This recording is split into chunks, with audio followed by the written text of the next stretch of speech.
ಪರಂ ಶಾಂತಿ Kannada YouTube channel ಪರಂ ಶಾಂತಿ ಬೇಹದ್ ಜ್ಞಾನಕ್ಕೆ ಸ್ವಾಗತ. ಇಂದು ನಾವು ಮೀನಾ ಮಿಶ್ರಾ ಬಹನ್ ಅವರು ತಿಳಿಸಿಕೊಡುವಂತೆ ವಿಶ್ವ ಪರಿವರ್ತನ್ ಹುವಾ ಹಿ ಪಡಾ ಹೈ ಕ್ಯೂಂಕಿ ಬಾಪ್ ಸಾಥ್ ಹೈ ಅನ್ನುವಂತಹ ಆಜ್ ಕಾ ಪುರುಷಾರ್ಥದ ಆಳವಾದ ಅರ್ಥವನ್ನು ನಾವು ಇಂದು ತಿಳಿದುಕೊಳ್ಳೋಣ. ಇದರ ಕನ್ನಡ ಅನುವಾದ ಈ ರೀತಿ ಇದೆ. ಇಂದು ಬಾಪೂಜಿಯವರು ನಮ್ಮೊಂದಿಗೆ ಬಹಳ ಸುಂದರ ಸಿಹಿಯಾದ ಮಾತುಗಳನ್ನು ಹಂಚಿಕೊಂಡಿದ್ದಾರೆ. ಬಾಪೂಜಿ ಹೇಳ್ತಾ ಇದ್ದಾರೆ, ಮಕ್ಕಳೇ, ನಾನೂ ಕೂಡ ನಿಮ್ಮಂತೆಯೇ ಒಂದು ಆತ್ಮವಾಗಿದ್ದೇನೆ. ನನ್ನಲ್ಲಿಯೂ ಸಹ ನಿಮ್ಮಂತೆ ಮನಸ್ಸು ಬುದ್ಧಿ ಇದೆ. ನಾನು ಎಲ್ಲವನ್ನೂ ಎಂಜಾಯ್ ಮಾಡುತ್ತಾ ಇದ್ದರೂ ಸಹ ಅದರಿಂದ ನಾನು ಭಿನ್ನವಾಗಿದ್ದೇನೆ.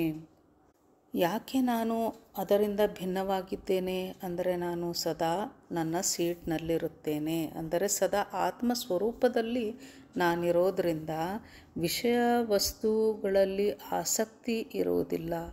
ಎಲ್ಲವನ್ನ ಎಂಜಾಯ್ ಮಾಡುತ್ತೇನೆ, ಆದರೆ ಅದರಿಂದ ಭಿನ್ನವಾಗಿದ್ದೇನೆ ಎಂದು ಬಾಪೂಜಿಯವರು ಹೇಳ್ತಾ ಇದ್ದಾರೆ.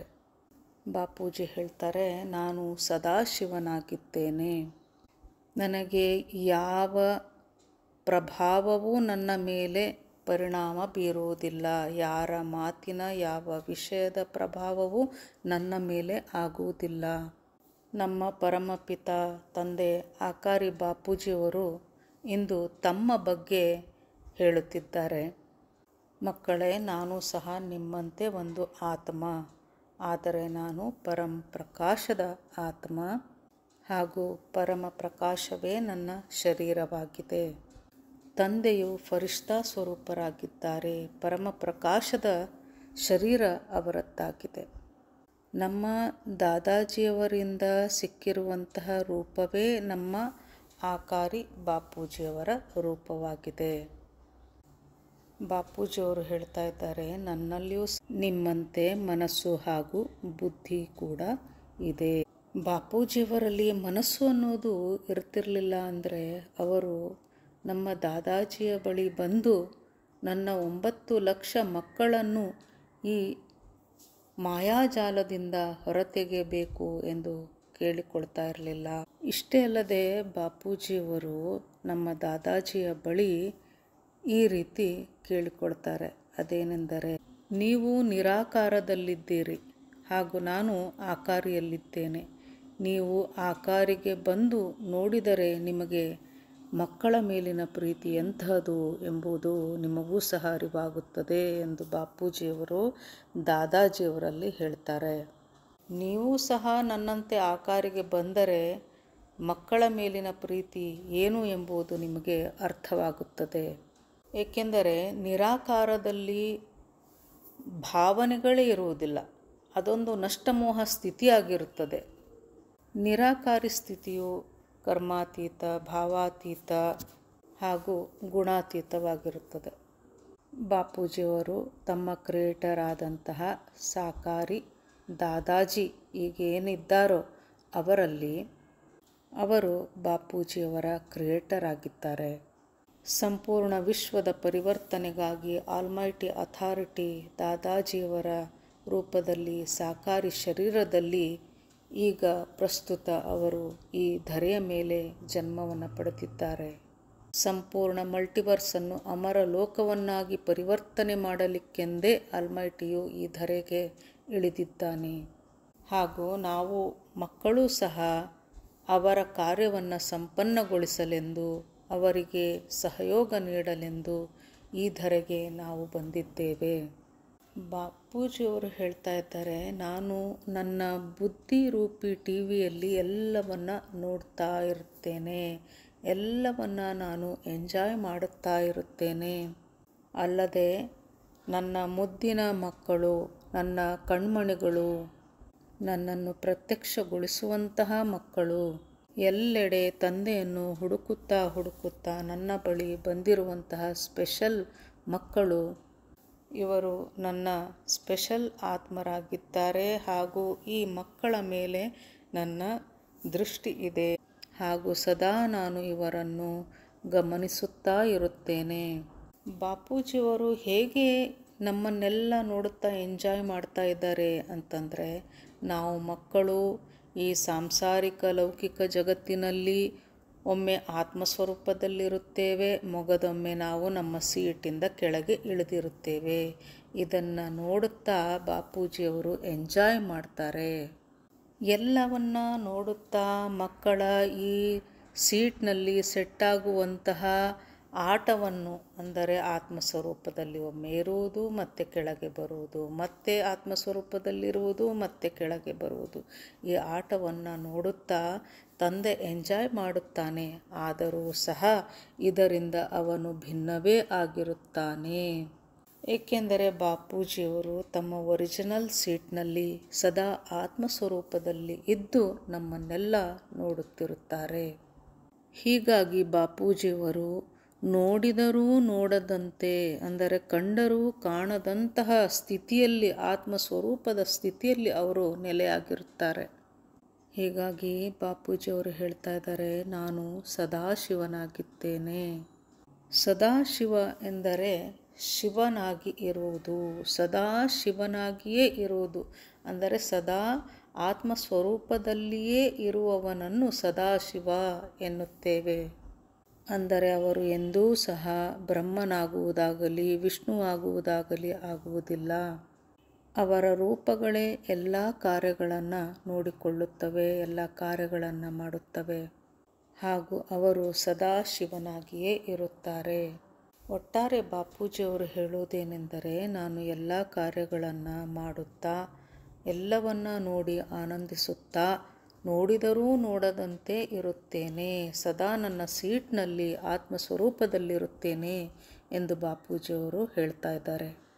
ಅಲ್ಲದೆ ಯಾವುದರ ಪ್ರಭಾವವೂ ತನ್ನ ಮೇಲೆ ಆಗುವುದಿಲ್ಲ ಎಂದು ಹೇಳುತ್ತಾರೆ. ಬಾಪೂಜಿಯವರು ಹೇಳ್ತಾ ಇದ್ದಾರೆ, ಮಕ್ಕಳೇ, ನೀವು ಈ ಪಂಚತತ್ವದ ಈ ಜಗತ್ತಿನಲ್ಲಿ ಇರುವುದರಿಂದ ನೀವು ಎಲ್ಲದರ ಪ್ರಭಾವಕ್ಕೆ ಒಳಗಾಗುತ್ತೀರಾ. ಬಾಪೂಜಿಯವರು ತಮ್ಮ ಉದಾಹರಣೆಯನ್ನು ಕೊಡುತ್ತಾ ಮಕ್ಕಳಿಗೆ ಹೇಳುತ್ತಿದ್ದಾರೆ, ಮಕ್ಕಳೇ, ನೀವೂ ಸಹ ನನ್ನಂತೆ, ಅಂದರೆ ಆತ್ಮಸ್ವರೂಪದಲ್ಲಿ ಇರುವುದನ್ನು ಕಲಿಯಬೇಕು.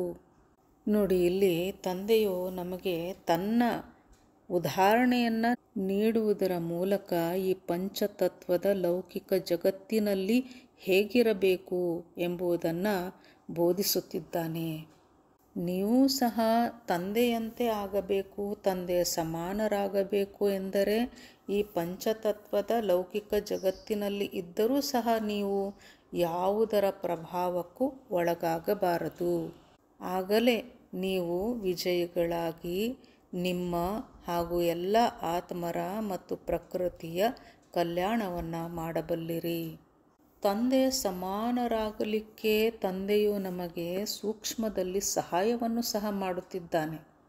ನೋಡಿ, ತಂದೆ ನಮಗಾಗಿ ಈ ಧರೆಗೆ ಬಂದು ಏನೆಲ್ಲ ಮಾಡುತ್ತಿದ್ದಾನೆ ಅಂದರೆ ಬೋಧನೆ ಮಾಡುತ್ತಿದ್ದಾನೆ. ಜ್ಞಾನವನ್ನು ಬೋರ್ಡಿನಲ್ಲಿ ಬರೆದು ನಮಗೆ ವಿಸ್ತಾರವಾಗಿ ಎಳೆ ಎಳೆಯಾಗಿ ತಿಳಿಸಿ ಬಿಡಿಸಿ ಹೇಳುತ್ತಿದ್ದಾನೆ. ಬೋರ್ಡಿನ ಮೇಲೆ ಅನಂತ ಚಿತ್ರಗಳನ್ನು ಬಿಡಿಸುತ್ತಾ, ಅನಂತ ಲೆಕ್ಕಗಳನ್ನು ಹಾಕುತ್ತಾ, ಈ ಲೌಕಿಕ ಜಗತ್ತಿನಲ್ಲಿ ಪಾರಲೌಕಿಕ ಬೇಹದ್ನ ಜ್ಞಾನವನ್ನು ಬಾಪೂಜಿಯವರು ನಮಗೆ ಹೇಳಿಕೊಡ್ತಾ ಇದ್ದಾರೆ. ತಂದೆ ಯಾಕೆ ಇಷ್ಟೊಂದು ನಮಗೆ ತಿಳಿಸಿಕೊಡ್ತಾ ಇದ್ದಾರೆ ಎಂಬುದನ್ನು ನೀವು ಅರ್ಥ ಮಾಡಿಕೊಂಡು ನೋಡಿ. ತಂದೆ ನಮ್ಮನ್ನು ತನ್ನ ಸಮಾನರನ್ನಾಗಿ ಮಾಡಲು ಹವಣಿಸುತ್ತಿದ್ದಾನೆ. ತಂದೆಯ ಸಮಾನ ಮಕ್ಕಳಾಗಬೇಕೆಂದು ತಂದೆಯು ಬೋಧಿಸುತ್ತಿದ್ದಾನೆ ಹಾಗೂ ಸೂಕ್ಷ್ಮದಲ್ಲಿ ನಮಗೆ ಸಹಾಯವನ್ನು ಸಹ ಮಾಡುತ್ತಿದ್ದಾನೆ. ಅಂದರೆ ಬಾಪೂಜಿಯ ಅನೇಕ ರೂಪಗಳು ಪ್ರತಿಯೊಬ್ಬ ಮಕ್ಕಳ ಸಹಾಯವನ್ನು ಮಾಡುತ್ತಿದೆ.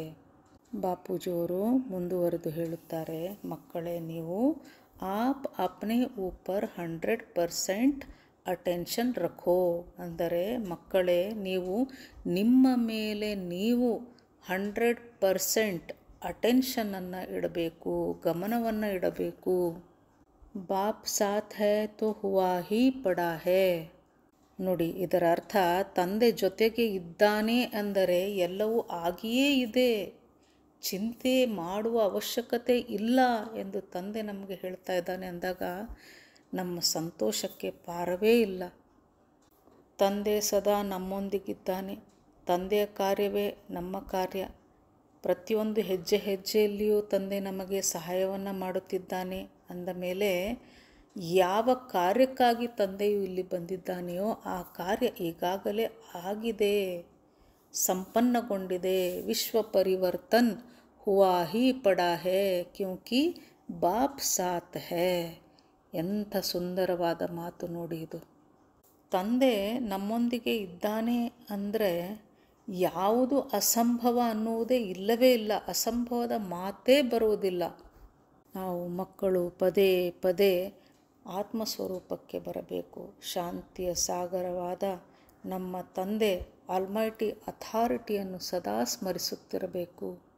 ಆ ಶಾಂತಿಯ ಸಾಗರ ನಾವು ನಮ್ಮ ತಂದೆಯ ಸಮ್ಮುಖದಲ್ಲಿ ಕುಳಿತು ಏನು ಮಾಡಬೇಕು? ಶಾಂತಿಯನ್ನೇ ಎಲ್ಲೆಡೆ ಹರಡಬೇಕು.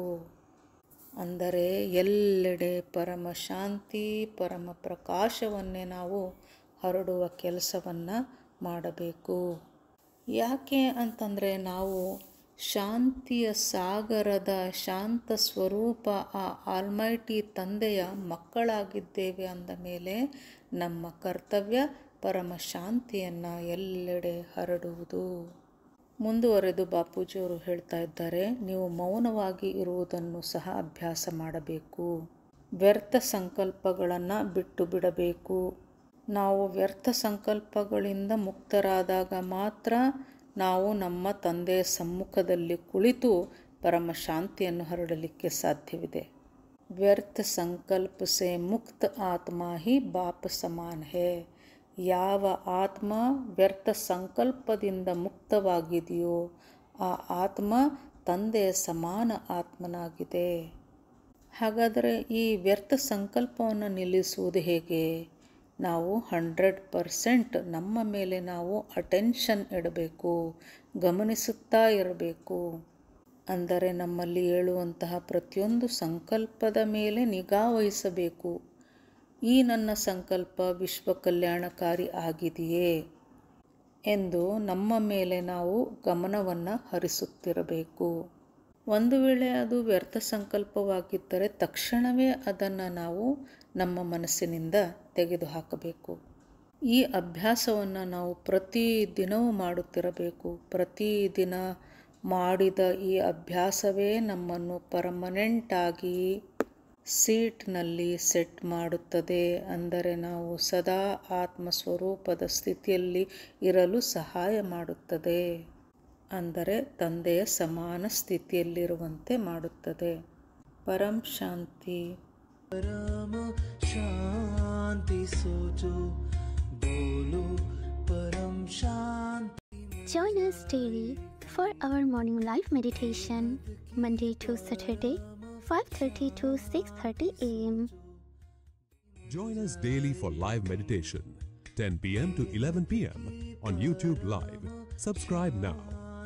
Website www.paramshanti.org. Email us anant@paramshanti.org. Like, share, subscribe. Join today. बेहद की परम शांति सो